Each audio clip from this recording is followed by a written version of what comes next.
Hello সবাইকে, কেমন আছেন? অনেকদিন পর একটা ভিডিও নিয়ে আসলাম। ভিডিওটা হচ্ছে যে আপনার ভাইয়ের এক ফ্রেন্ডের বাসায় গেছি আমরা। সেখানে যা যা খাওয়া দাওয়া করেছি সেগুলোই আপনাদের সাথে শেয়ার করব। প্রথমে খেয়েছি লুচি, ছোলার ডাল, সাথে ছিল অনেক ঝাল করে মুরগির মাংস।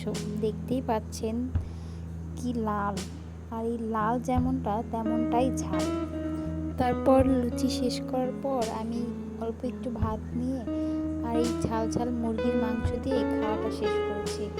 আরও অনেক কিছু ছিল, কিন্তু আমার কিছুই খেতে ভালো লাগছিল না, শুধু এই ঝাল ঝাল মুরগির মাংস দিয়ে ভাতটা খাওয়া শেষ করেছি। অনেক মজা ছিল এটা খেতে।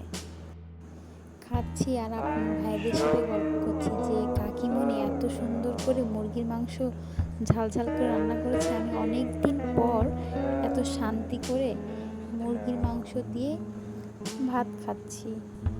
অনেক সুন্দর রান্না করে কাকিমণি। কাকিমণি আবার বলছিল যে তুমি আবার এসো, তোমার জন্য হাঁসের মাংস এভাবে ঝাল দিয়ে রান্না করব। আমি প্রথমেই বলছি কাকিমণিকে যে তুমি এভাবে ঝাল দিয়ে হাঁসের মাংস রান্না করে আমাকে বলবে, আমি চলে আসবো।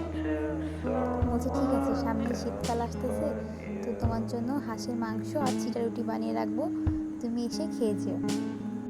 তারপর খাওয়া দাওয়া শেষ করে আমরা একটু ঘুরে ফিরে বাসে চলে আসলাম।